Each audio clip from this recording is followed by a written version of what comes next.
You wanna know? I don't know. Marcel, you wanna know? Okay, just let us know when you're on.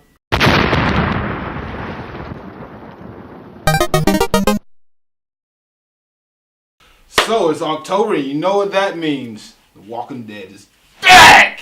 Zombies everywhere. Death. Anarchy. No rules! Right. So Mark, this is James. What this up? is Rage Candy. Walking Dead edition.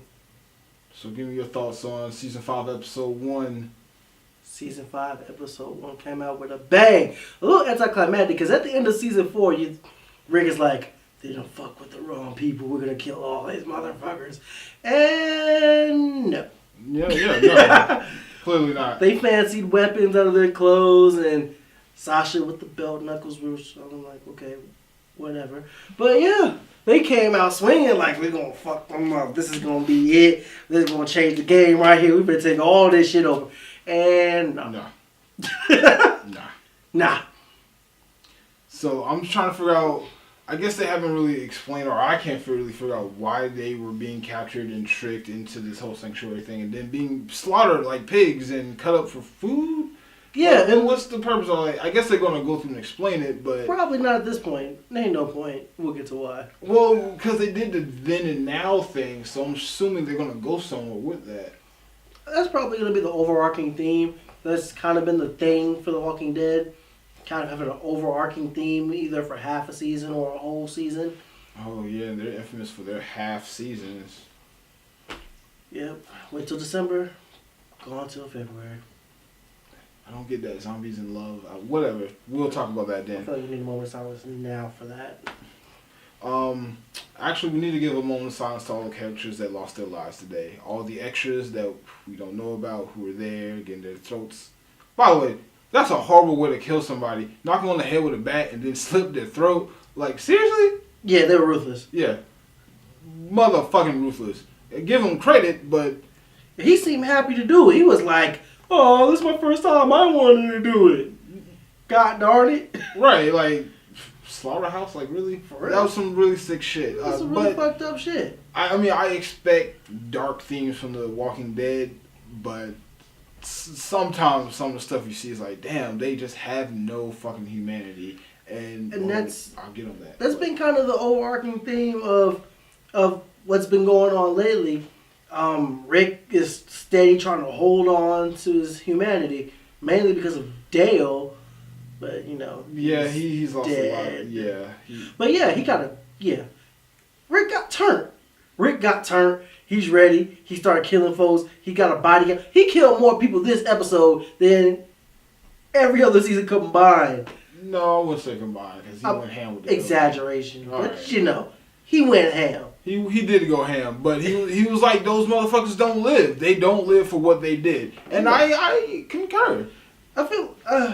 I agree, but at the same time, it's like, bro, you're doing too much. It's over. They're dead. They're no threat. Most of them are dead. And if they're not dead yet, they're gonna die. But I feel his plight. Like, yeah, they captured us. We was there for so long, and they're trying to fucking kill us. Like, for no reason, for no cause. They took our shit, trying to kill us.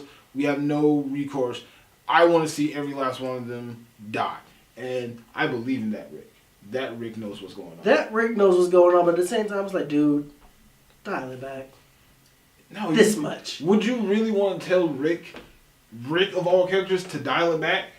I mean, nah, because he's been pussyfooting around for like the last 4 3/4 of a season. But I mean, look what's happened to him in the last 4 3/4 of the season. Baby, wife died, best friend is the father of his actual baby. All this other shit. They ain't confirmed that. They didn't. That's deny a that. rumor. They didn't deny that. Oh, let's go take a genetics test in the world they live in. They'll figure it out sooner or later. Are you sure?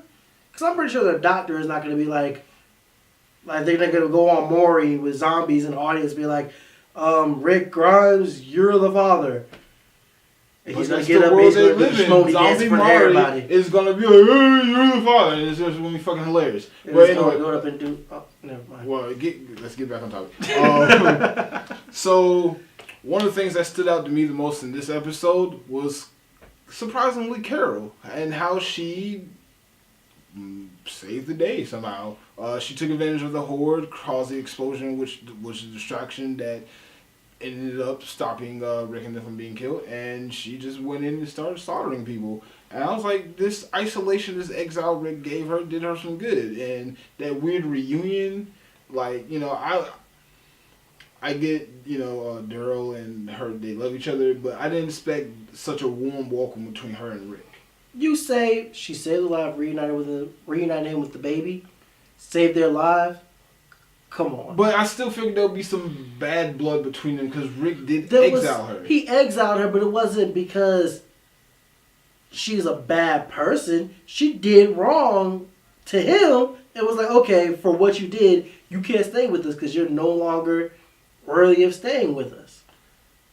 But were her actions self-righteous? Because she did those things to protect the group. She did.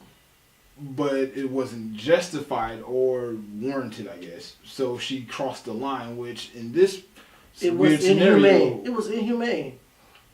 While Rick was still trying to hold on to his humanity.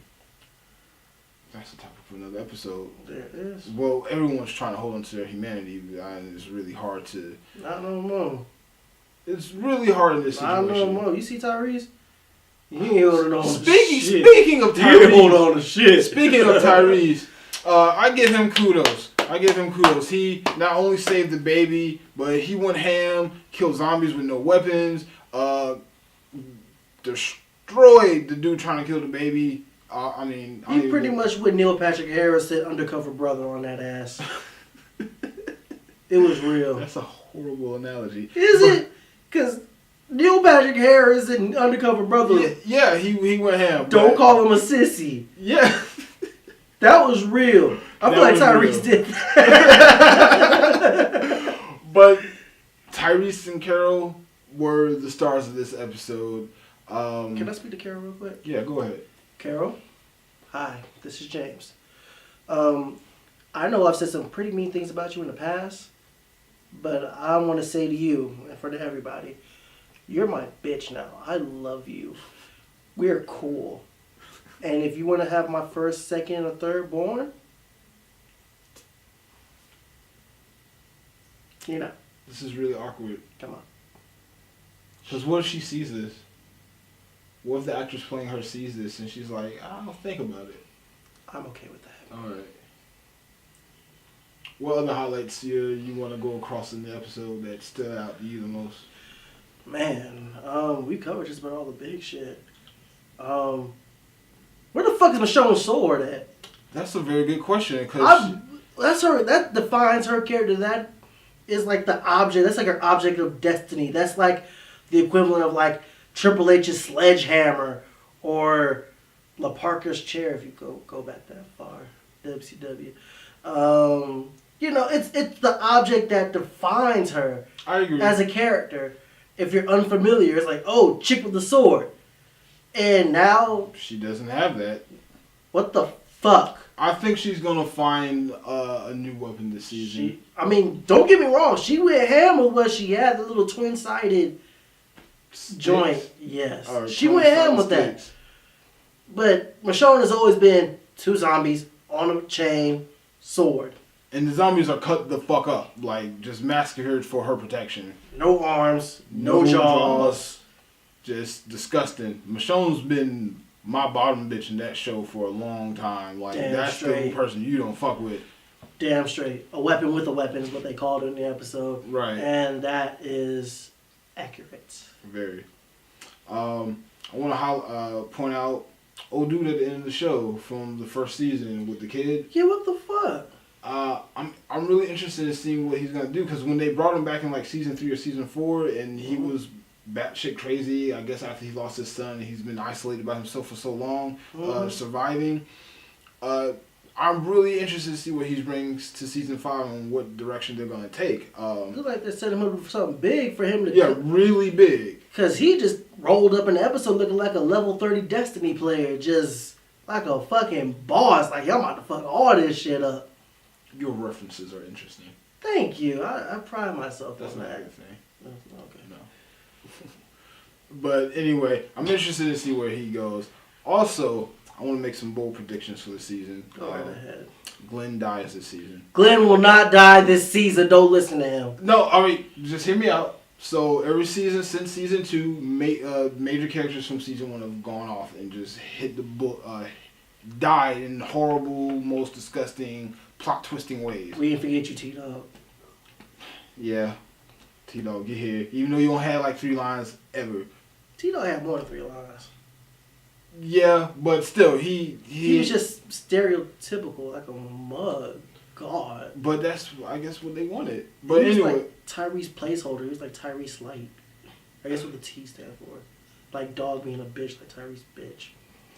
That was my dude though. But, you know, he's no longer with us, so for that. And he died. Respect. He died fighting. Even though he still had no lines that episode. Whatever. But I think Glenn is gonna die because who else is left from the first season that? All right, let's be clear. Let's be clear about this. There are like 4 black people. Yeah, that's too much. They're gonna kill somebody. So by rules of too many black people, there's some TV trope being broken right now by them having 4 black people on the same squad that this cannot stand. You're right. You got the drunk dude, Tyrese. I don't know who the fuck Bob is. Bob is so fucking plain. Bob could go, but I know that's cool. He did fuck up. All he's trying to do, all he's trying to do is fuck Sasha. That's the only thing. That's it. But if you was in that situation, wouldn't you try? They gave him all sorts of death flags last season. I was like,